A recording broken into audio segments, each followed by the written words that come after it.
Om Tare Du Tare Du Re Soha. Om Tare Du Tare Du Re Soha. Om Tare Du Tare Du Re Soha. Om Tare Du Tare Du. Hello, everyone. I believe you have just finished the meditation, so let's just take a moment to bring the Buddha to mind in the space in front of us as we prepare to take refuge and cultivate bodhicitta.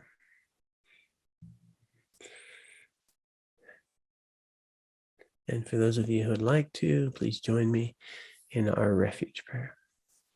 I take refuge until I'm enlightened in the Buddhas, the Dharma, and the Sangha through the positive potential I create by practicing generosity, ethics, patience, joyous effort, concentration, and wisdom.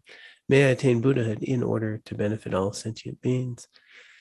I take refuge until I'm enlightened in the Buddhas, the Dharma, and the Sangha through the positive potential I create by practicing generosity, ethics, patience, joyous effort, concentration, and wisdom. May I attain Buddhahood in order to benefit all sentient beings. I take refuge until I'm enlightened in the Buddhas, the Dharma, and the Sangha through the positive potential I create by practicing generosity, ethics, patience, joyous effort, concentration, and wisdom. May I attain Buddhahood in order to benefit all sentient beings.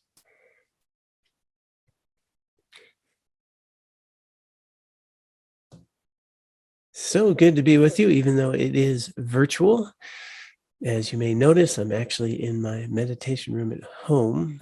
I'm having to record this teaching today instead of be with you in person, as Laura and I are traveling to New York today. So did not want to miss an opportunity to make sure the Dharma gets transmitted and that all of you get a real solid opportunity to have a rich discussion around how to apply these very precious teachings in your lives. So we are, for those of you who might be new joining us, we've been engaged in a text called Approaching the Buddhist Path.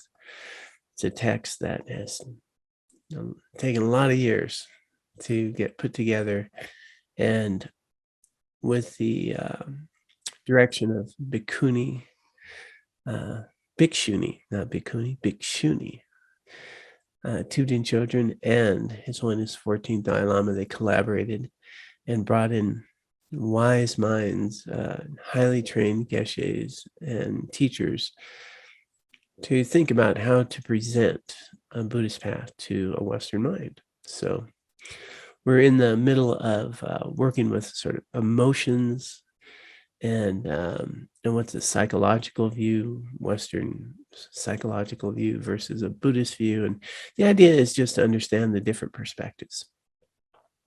So I heard that you had a very rich discussion last week on anger, and really warmed my heart to know that you engaged so deeply. So we'll see if we can't do the same today. I'll pop up the text right now. I think we're on disillusionment.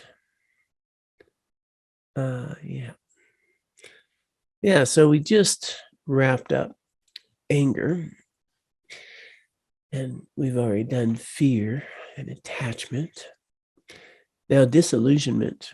And then, we may or may not dabble a bit more in just the view, perspective from Western scientific minds on emotions and, their purpose for our survival and usefulness, and a Buddhist perspective on that as well. It's a big topic, and we'll see how we get to that. But let's just begin right now with disillusionment. We commonly speak of disillusionment as a negative emotion because it brings unhappiness. When we feel disillusioned because a person does not turn out to be all that we thought they were, we feel uncomfortable, and it may lead to despondency, depression, and in some cases, cynicism. This happens because we previously constructed an unrealistic expectation of the other person, clung to it as true, and now we see the falsehood of it all. Well, of it. Now, just technical note, you will notice I will change the pronouns a bit because I do want to make sure that this includes all humans. And so you'll notice that little difference when I read it. Now, even before we go much further here, there's a pretty big statement here. Number one, disillusionment doesn't feel good. I think we get that. Disillusionment can lead to despondency, depression, and in some cases, cynicism. Now, there's a very clear, very straightforward statement. And right here, right in the face, right off the bat, this happens because we previously constructed an unrealistic expectation of the other person, clung to it as true, and now we see the falsehood of it. So, wow. Okay, no mincing words there. And I think this is going to be really critical for us to tap into unrealistic views. Now, I could have an unrealistic view just because I was fooled, right? Somebody presented themselves in a particular way, and I, trusted them in some way, and then became disillusioned because maybe they were dishonest, they robbed me, something like that. But what about, the people that we have in our lives that were once our friends and are no longer our friends? Some of us may have been through divorce. We've all been in some relationships at some point that, ended. And we have a very different view of a person at the end than we may have at the beginning. Of course, everybody changes, including us. But what an interesting thing that we can see some person in our life, might even think in our minds, boy, I just can't live without you. And then some years later, boy, I just can't live with you. Well, were we realistic to begin with? Were we accurate? Or were we already coming from a viewpoint of, this is a good person? This is a terrible person. As soon as we get there, I think we're already in misperception.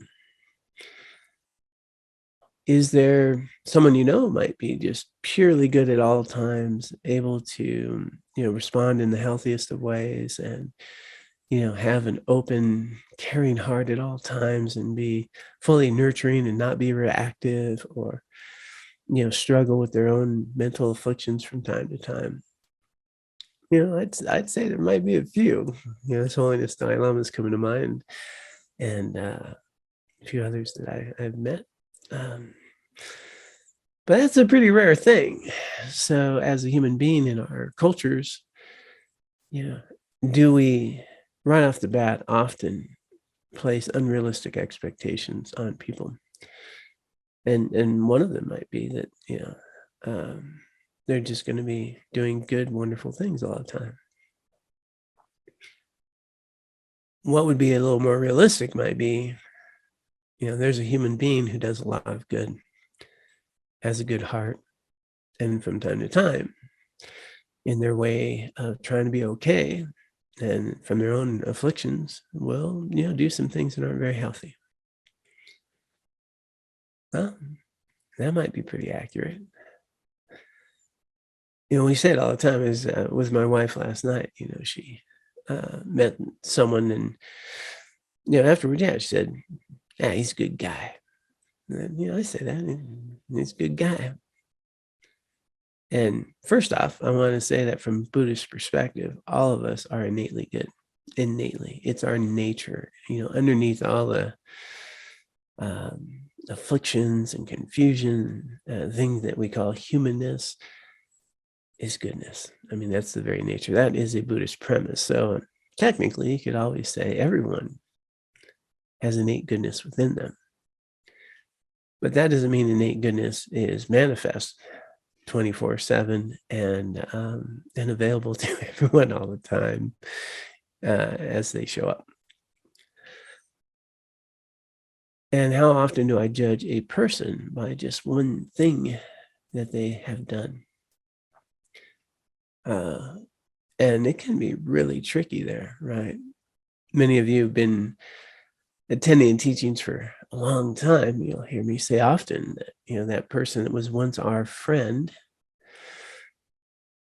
no longer our friend because they did that thing. They did that thing. They betrayed us, and they're, one of our Sangha here says they're dead to me. Yeah, that came up at a retreat. And I know, you're probably listening tonight. And I think we can all get there, right? The thing that we look at, then this person becomes that thing they did.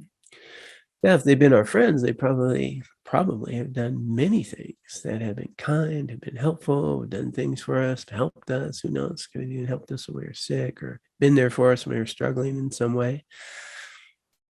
Well, are they those things that they did, or just the one thing, that they did that was harmful? We stick the label on, and they become that thing. Good person, bad person. They betrayed me. They've helped me. Which is it? Which is it? Let me just check on this text for a moment. Yeah, I want to stick with this for a little bit. So right off the bat, this statement is going to, that we have exaggerated, that we have unrealistic expectations. And, I think that can happen in just pretty much every aspect of life. I'm about to travel, go get on a plane with my wife, Laura, and we are going to head off to New York. Now, I actually, having traveled quite a bit, don't have a expectation that the plane will definitely be on time, or that my connecting flight will be on time, or all of those things. But there's a lot of people who will be pretty upset and thinking about whether it's on time or not on time, or stressed about whether it's on time or not. And that's just in travels, worried about whether their luggage makes it, be very self-concerned about whether they can get their carry-on into an overhead or not, and how terrible it will be if you cannot. And I have an interesting journey watching people with carry-ons. We leave from a very small airport here in Aspen, so I have really tiny overhead. So most of the regular size luggage that people carry on with wheels and all that don't fit, and they'll tell them they don't fit, and they'll let them know that they'll gate check it free, no problem, it's free. They'll check at the gate when you get off the plane. They'll be right there. Takes about an extra 10 minutes, and yet people will bring that luggage on and try to shove it in and overhead, and then be somewhat disappointed when it doesn't work. Now, that's a pretty straightforward idea of how we can exaggerate, just our belief system, and even, just not believe someone who is speaking to us who might have quite a bit of experience with luggage and so forth. And so simple things like travel, friendships, relationships. When we're talking about disillusionment, so much of it, it's saying right here, right off the bat, we had an unrealistic expectation around that person. Now, if we had a realistic expectation, it would probably be hard to be disillusioned, right? What would there be to be disillusioned about? Disillusionment coming from thinking things are one way and they're another. And so when we get back to the sentence, and I want to highlight it here. Let's just bring it right up. Yeah. This happens because we previously constructed an unrealistic expectation of the other person, clung to it as true, and now we see the falsehood of it. Okay, now, they're talking specifically about people, but you can see where we can do that with our jobs, our material possessions, our activities during the day, events we go to, and so forth. Not going to be very disillusioned if we have a realistic expectation of how things are going to go. And so here's a point that I think is really important for people to understand. There's a difference between expectations that are realistic and those that are unrealistic. A lot of people will say, I have no expectations. And I think, wow, that sounds pretty unrealistic. If you had no expectations, why would you be here? There's probably some expectation. You're there for a reason. Maybe something will happen. Maybe the expectation is to learn something new and try to let go of your judgments or expectations. But underneath that's an expectation. We cannot function without expectations. Expectations get a bad rap. An old saying says expectations are nothing but resentments waiting to happen. And so, how to live life without expectation. I'm not sure if someone would do that, actually. Every moment that we're alive, we are engaged in something. And why are we engaged in something? We're engaged for some motivation, some intention, some reward. And most expectations are functional, very functional, right? I'm expecting that the airport will be where it was last time I went there. And I'm already expecting I'll see some people stressing out a little bit about their carry-on. May or may not happen. I'd be happily surprised if it didn't.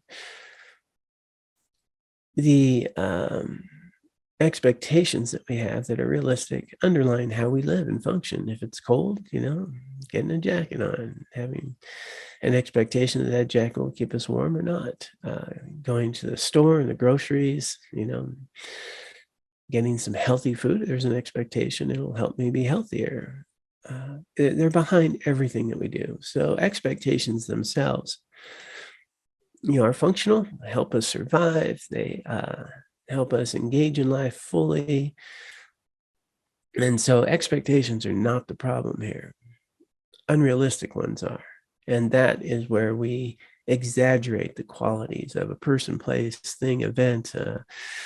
I'm just sticking with the travel because that's ripe with me. My rental car may or may not be available when I get there. Who knows? But I have a pretty reasonable expectation that I will get there and I will have access to a rental car. It's all reserved. It's all paid for. Might be late. Might be some issues. But in the end, those companies, have always got me there. And I don't see any reason why they wouldn't. Could be delays, could be some problems, sure. So when I then think this is a trip of a lifetime, I need to make this flight, it's going to be terrible if I miss, my connection and things will be late. Maybe I won't get to my hotel room. Now, we've built up something. And I'm sure all of us have had,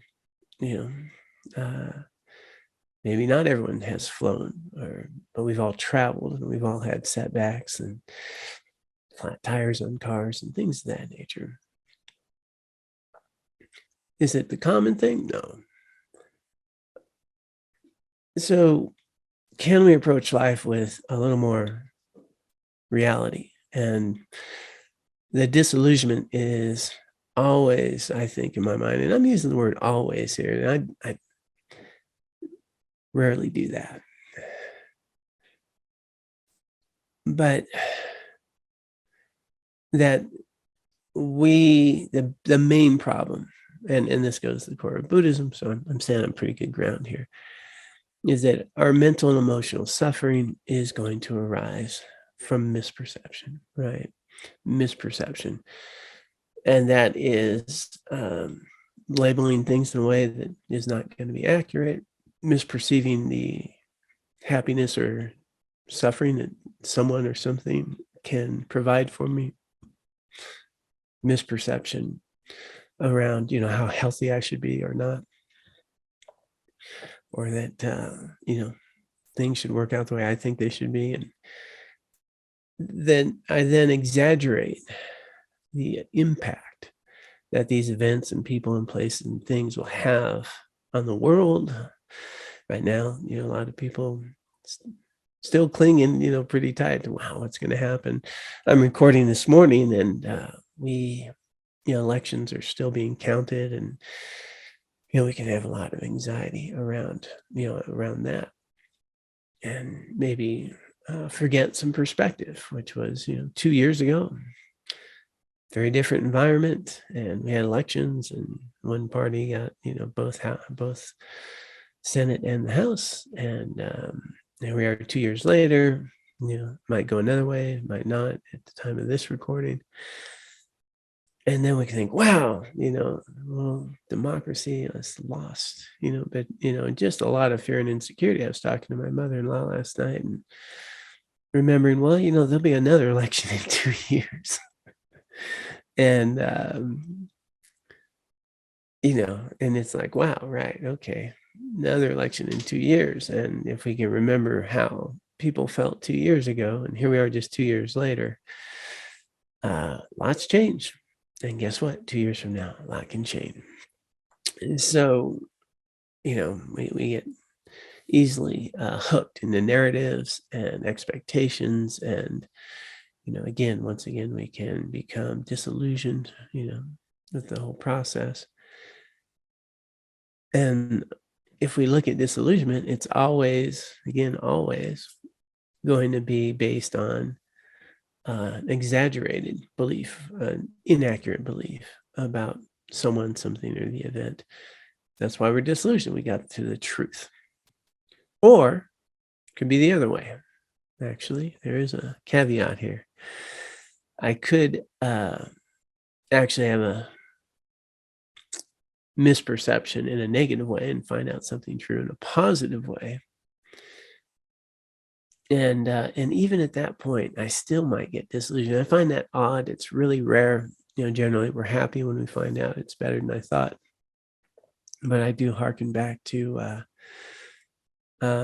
people that I know who have argued, the downside to something happening, and then it happens, and there is no downside, and they're still disillusioned. They can't even admit that they're wrong, or that their belief system is challenged, and cling to it. So even in that way, so tricky.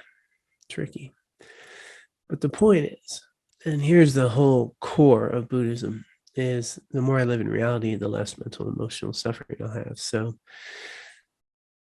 here we go to disillusionment can be a very good thing. We can see the truth, and that disillusionment can inspire us to really transform ourselves, our views, and ultimately allow us to engage in the path of awakening, which is essentially the path of truth. So let's take a look at the text here in that regard.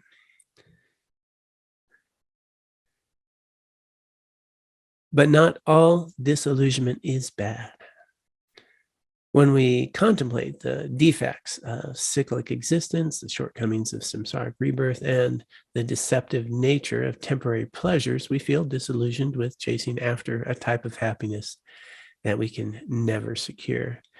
So that's just going to right there, that point that in the struggle with samsara is we exaggerate the qualities of events, the temporary pleasures they give us, thinking that they can provide us the lasting happiness we seek, and ultimately that will never happen. So the deceptive nature of temporary pleasures, this is the cause of my happiness.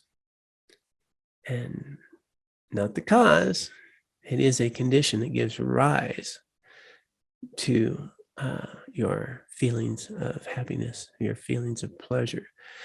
It triggered it. But the true cause, the ultimate cause, is going to be within us. And yet you will spend a lot of time trying to arrange the world out there so that it'll make us happy. And so that, I think, is the primary issue for all of us in this human form. Confusing the nature of temporary pleasures with causes for lasting, genuine happiness and well-being. And that's going to come from within. That's going to come from ethical behavior. That's going to come directly from a Buddhist perspective, that all happiness and joy comes from virtue and all suffering comes from non-virtue. Delayed, though, that's the key, is I might do something pretty non-virtuous and get a good result and feel pretty good temporarily. But those seeds will stay within my consciousness and they will ripen later. There's a delayed effect here. All right, well, let's continue with that. From a Buddhist viewpoint, this disillusionment is positive because it will lead us to aspire for liberation and create the causes to attain it. Okay, so none of us gets here because everything is peachy keen. Generally, we get here because we've struggled. We've seen suffering. That's really what prompted the Buddha to begin his whole journey. Is this suffering necessary? He was disillusioned with life at the palace and everything being handed to him. And so likewise, we come to teachings. We have explored probably many teachings over our lives in the quest to find some lasting happiness. Some difficulties have happened in our lives, some disillusionment with things in the world that we've been living in and are seeking something deeper. And so this disillusionment is actually an imperative to seek alternatives to how we live and how we see the world. Because again, the disillusionment comes from seeing what's false. Now, wow, I thought something was one way and it's not. Relationships have come and gone. Jobs, didn't fulfill me in the way I thought, or I have a fulfilling job and yet I can still have some stress, worry, and fear. I have a good partner, healthy relationship, can still have stress, worry, and fear, can still notice anxiety, can, get caught up in frustrated, I'm late, stuck in traffic, all these things are arising from very simple things like driving down the road or, answering an email. And are they really necessary? So in this regard, disillusionment is not only positive, it's kind of essential to get us moving in a direction of clarity, of wisdom, of meaning, and of purpose.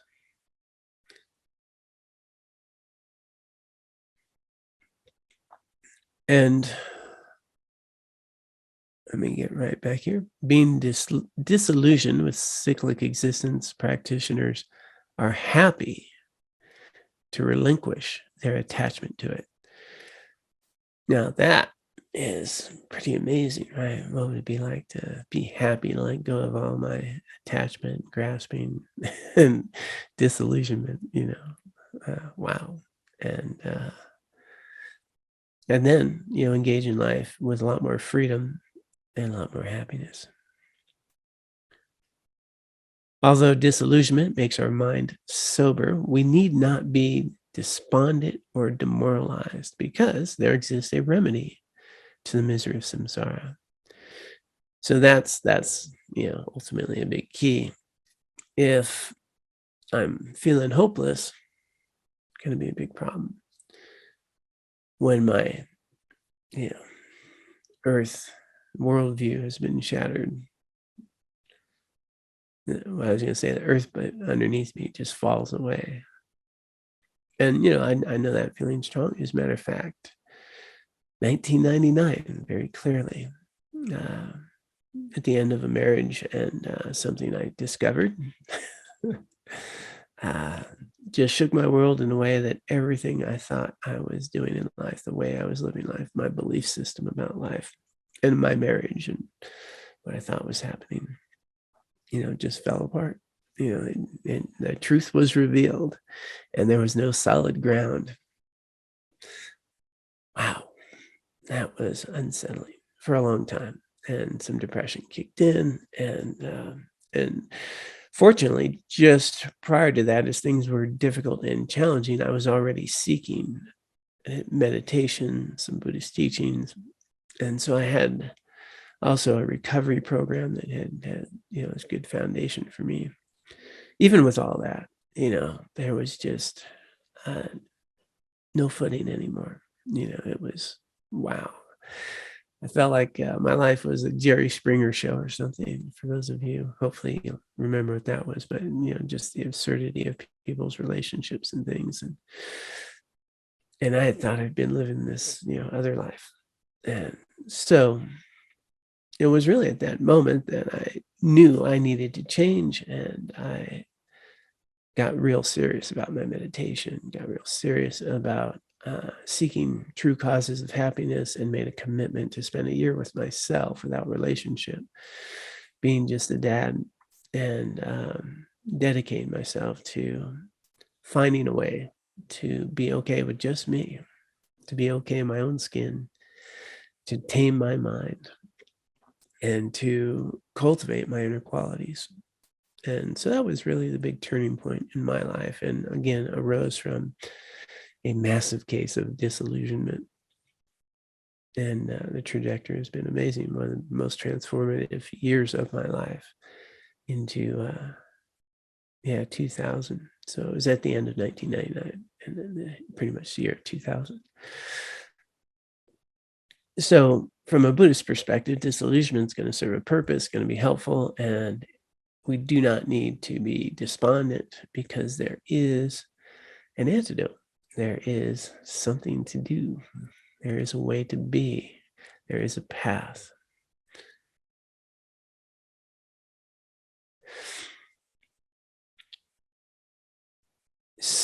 We're at the very last sentence here. Such disillusionment makes the mind peaceful and is conducive to cultivating deep states of concentration, because it frees our minds from needless worry about the concerns of only this life.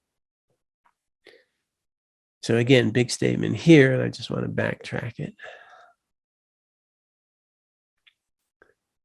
Although disillusionment makes our mind sober, okay, not necessarily bad, but it can be, as mine was, we need not be despondent or demoralized, because there exists a remedy to the misery of samsara. And that is these skills, these practices, the path of living more accurately. Such disillusionment makes the mind peaceful and is conducive to cultivating deep states of concentration, because it frees our minds from the needless worry about the concerns of only this life. So again, big statement here.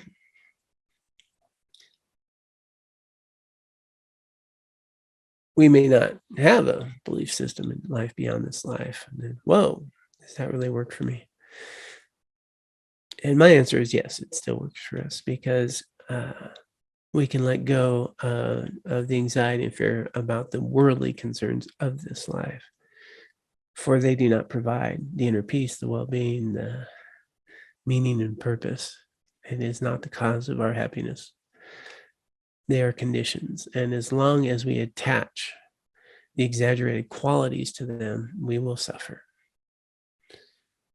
But in this lifetime, right here, right now, the more I can live accurately with realistic expectations, understand that my true source of happiness and well-being is not how things turn out, but how I show up for life.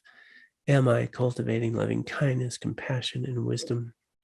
Am I engaging in the world in realistic ways? Well, going to suffer a lot less, because as we've just been talking about, so much of our mental emotional suffering, I would say I think psychologists are putting around exaggerated things around 90%.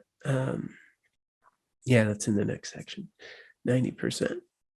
is coming from catastrophizing, exaggerating, unrealistic expectations around people, places, and events.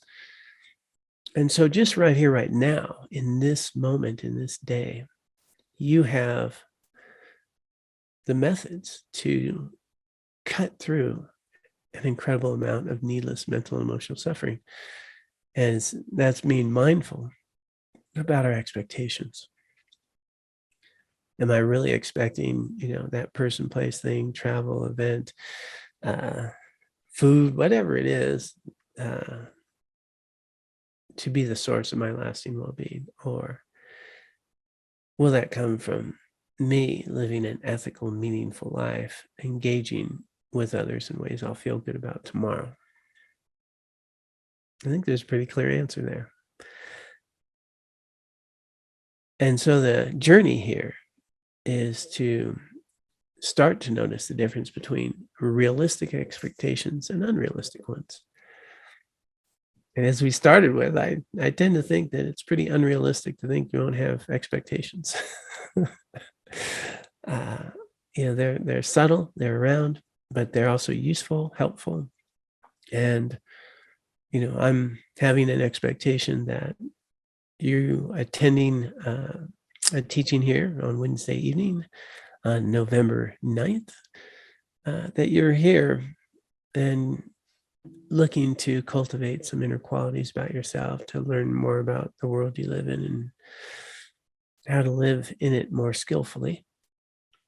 I think that's a pretty realistic expectation. So I get up early in the morning to record this in my little meditation room before anyone else gets up, so that we don't miss this opportunity. I also have an expectation some people will be listening to this on a podcast, who knows, a year from now.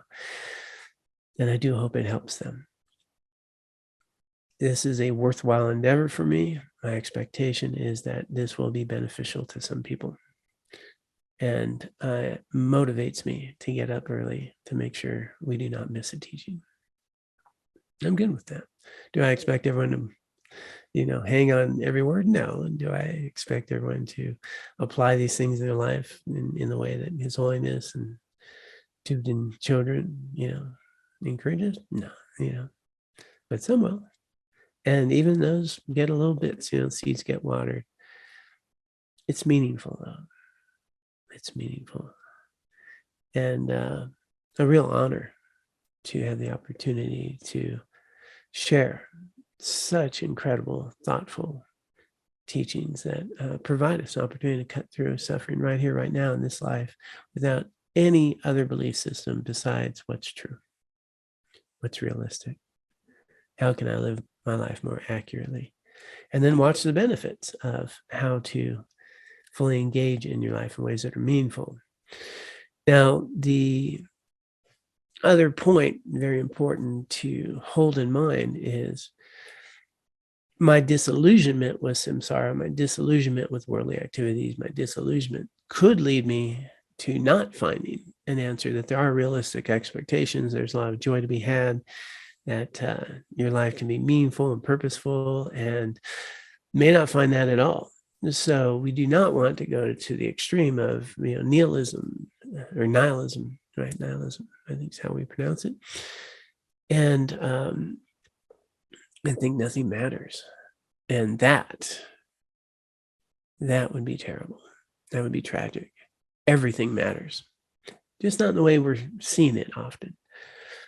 But every event that we engage in, that we can engage in with loving kindness, compassion, wisdom, will transform our whole experience. And every event we engage in with attachment, anger, and hatred is going to have an impact. So they're all going to have an impact. But the good news is I am the one who has the capacity to create my future. Am I engaging in the world with loving kindness, compassion, wisdom, or with misperception, attachment, and anger? Which is it? Pretty straightforward, pretty amazing, and empowering. So we do not want to, think that things don't matter, and we can be not attached to an outcome, but have some real aspiration for good outcomes. Right? I mean, I have a good aspiration to get up this morning and to share in a teaching, and I really want it to be beneficial to people. Now, whether it is or not, that's beyond my control. So there's a difference between being detached and unattached, non-attachment. I'm still fully vested. I'm emotionally here. And I want the best for all of you. And I want these teachings to ripen in the hearts and minds of all beings. But, whether they do or not is beyond powers much greater than me to decide. And I don't mean somebody's up there deciding to come to fruition. So with disillusionment comes an opportunity to see things more clearly and to seize on to the empowerment of your own happiness and well-being, and not thinking it's out there somewhere. But we can use out there somewhere in a meaningful way to cultivate not just our own well-being, but our ability to help all others. And all that begins with disillusionment. My big one, I mean, obviously I've had many, came at the end of 1999. So a lot of struggle, a lot of joy since then. But I do believe in my own life, I'm much more capable of living more accurately than I used to, and I suffer a lot less and have a lot more joy.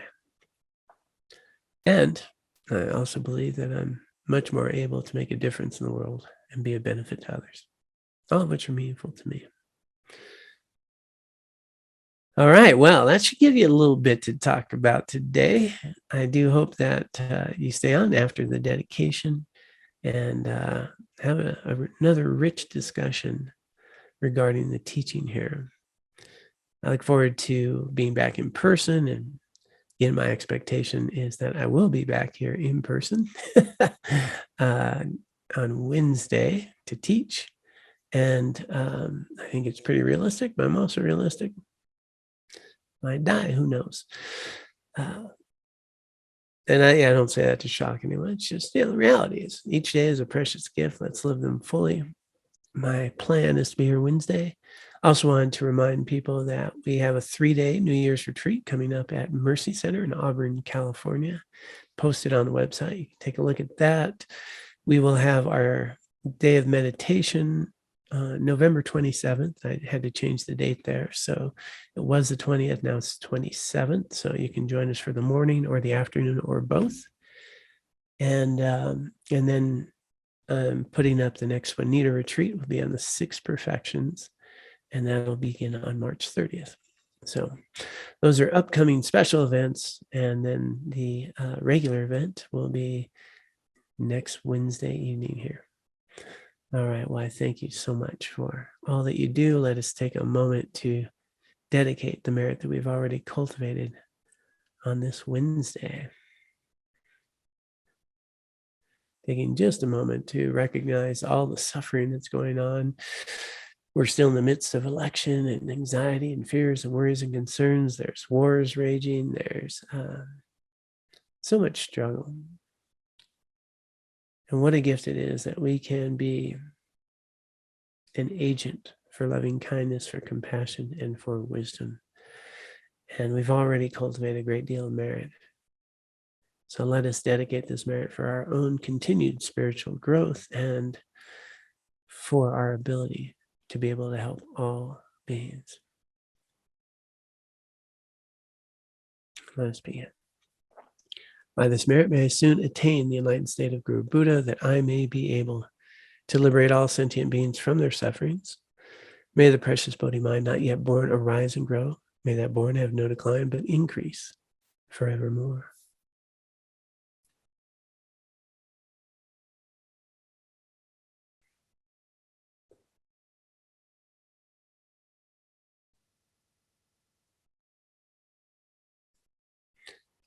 Oh, yes.